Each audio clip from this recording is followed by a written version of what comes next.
Missing cat, the poster said. It had a black and white picture of the cat in question, a generic looking animal with mottled fur and a bored expression. It listed the cat's name and description and gave a phone number to call. I silently wished the pet owner luck as I jogged by, but I didn't slow down to examine the poster. It was a cat. It had wandered off outside, as cats do. For their sake, I hope it found its way home again, but I certainly wasn't about to go looking for it. I was home toweling off in the bathroom when my wife, Irene, said something through the door. What was that? I called, opening the door as I rubbed the towel vigorously over my head. I said, have you seen Fusty today, the neighbor's cat? Was he outside when you came back from your run? I only sort of knew that the neighbors even had a cat. Thinking about it, I could summon up a vague image of a cat that laid out on the neighborhood's porch railings a lot, watching the neighborhood. Whiskers, short hair, sort of brownish color. Maybe the one I'd seen on the poster. I hazarded a guess. Is he still missing? I saw the posters up today. No? Fusty? Aaron gave an exasperated sigh. The neighbor's cat? The Garcias right next door? The one up on the poster is Elvis. He belongs to the Morrises down the street. He's been missing for a couple of days. Oh, Fusty, I said. Sorry, I didn't hear you right. Anyway, no, I haven't seen him. What if we have some kind of cat snatcher in the area? Asked Irene. Then we better keep our cat indoors, I told her jokingly. So you're saying we can get a cat then? She asked. Wait, are you the one who's been stealing the cats? Am I gonna find cats in the house? No, she laughed. Uh-huh. We'll see about that.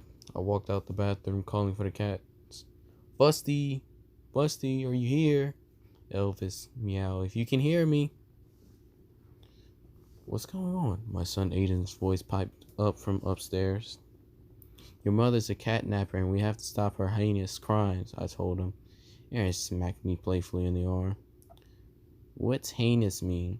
It means your father is silly and it's dinner time. Wash your hands and come set the table, said Aaron.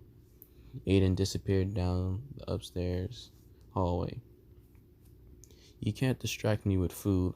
I'll find where you've put those cats, I told Iron.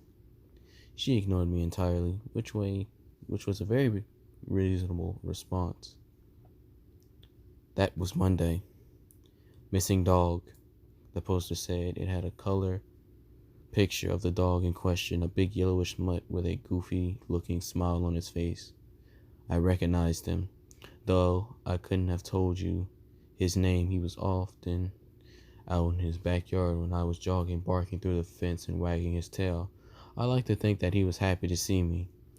I did stop to read this poster. It said his name was Embo.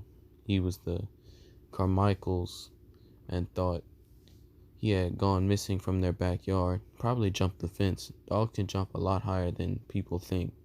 They mainly stay in yards because they understand what the fence represents.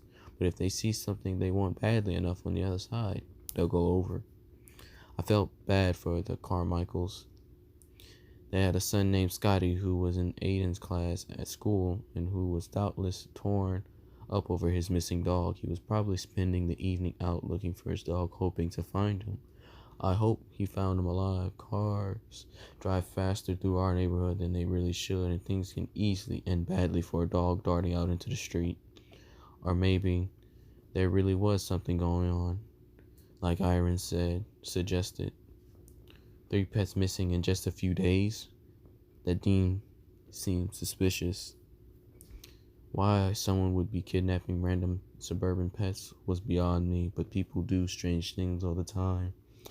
It wasn't all of the question. I suddenly thought we never gotten a pet.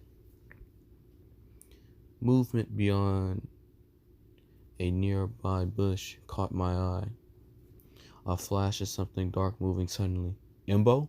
I called, moving slowly toward the bush. That you, buddy? The shape had been out about the right size for Imbo, but the wrong color. He was some sort of yellow lab mix, but the shape I seen was dark, almost black. Still, it was late evening and the shape was in a shadow. So I told myself that it might be him. And if he had been lost, he could be muddy, something like that. In any case, it seemed worth checking. Imbo. I was nearly at the bush now. Everything was still. Imbo, you back there? My slow movements carried me through the edge of the bush and revealed nothing. Just grass and leaves on the ground, the same as the side I come from.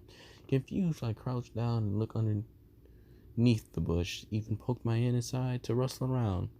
I hadn't seen anything move away, but there was just nothing there. After a minute of looking, I gave up and jogged home. That was Wednesday. Amber Alert. My phone said, Scott Carmichael, age 9, was missing. Last seen in his neighborhood the previous night. Shaggy blonde hair, brown eyes, jeans, and a t-shirt. Be on the lookout. I picked Aiden up from school instead of letting him take the bus home. Obviously, nothing was going to happen on the bus, but still. The school parking lot was jammed with parents who all had the same idea as me. A few people tried to make small talk, but mostly we just stared at the doors and waited for our kids to come out. The atmosphere was tense. They hadn't told Aiden's class that Scotty was missing, so Aaron and I didn't talk about it either. We had pizza for dinner and cuddled on the couch as a family while we watched movies. Aiden must have known something was up because ordinarily he'd never have put that much physical contact from his mother and I anymore. He'd gotten too cool for cuddles in the last year or so. In the middle of the movie, I saw Aiden's attention shift to the front door. I followed his glance, but didn't see anything. You expecting someone? I asked him jokingly. Aiden smiled and shook his head. No, He smiled. His smile slowly faded as he thought. I just thought I saw something, Dad. It was just a shadow, though. I thought about the bush the previous night and turned to look at the door again. It was only a door, though. I thought the movie recaptured my attention. Eventually, I carried Aiden up to bed. I had to extract him from Iron's arms, though. She locked on and fallen asleep. If she hadn't woken up and let go, I don't think I would have been able to pry her loose. That was Thursday. Iron woke up with news. Get up, get up. Aiden's missing. Her voice was tightly controlled, tinged with hysteria. Adrenaline shot through my veins and I was instantly totally awake. We went to Aiden's room together. He wasn't there. His window was latched and the doors to the house were still locked. His shoes were still by the front door. His sheets were tucked up like he was still sleeping in them, like he'd never gotten up at all. It was as if he had just vanished directly from bed. We searched the house together. We checked all the main rooms, then went down to the basement and did a systematic search. We checked behind every shelf, shook every box. We called out his name, hoping to hear a cry for help. Even a giggle that would suggest that he had this all been a stupid prank apart from us. The house was silent. We looked in every cupboard, every closet. When we reached the second floor, I looked at the pool downstairs for the attic. He can't have gotten in there, I said. We have to check, insisted Iron. Her eyes were wide and her breathing was ragged. I knew we'd find nothing. We both knew we'd find nothing, but I pulled down the stairs and I climbed into the attic anyway. It was empty, nothing but dust, insulation, and mouse droppings. The light of the bare bulb cast strange shadows around the unfinished space. Aiden, I asked just in case, but heard nothing but the hum of the air conditioner. He's not up here, I called down to Iron. There was no response. I turned to look down the ladder. She wasn't there. Shadows danced for a moment in the edge of my vision, and I turned quickly to see the cast. What cast them?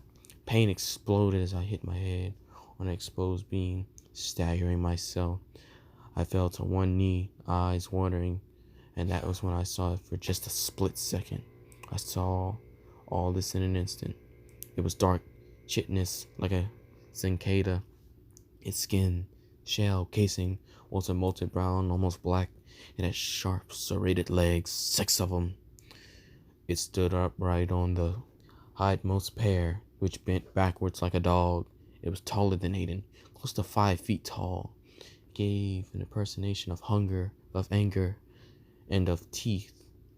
It looked at me in the flash and I felt scrutinized. It saw me.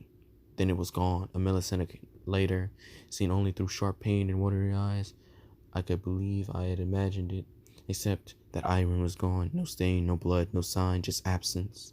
Aiden too, and Scotty, and Imbo, and Elvis, and Fusty, all taken, all gone.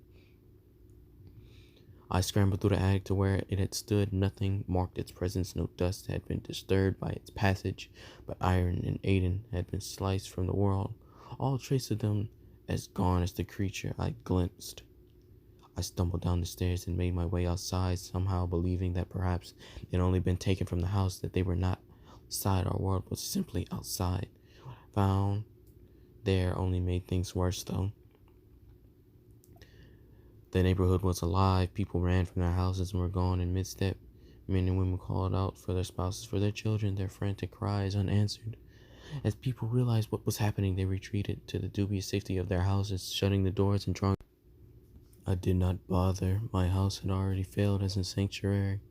I tried to gather people together to somehow fight back, but 2 people disappeared from our group in an instant and the others scattered. I called the police, who sent a car over. I heard its sirens approaching and then a crash.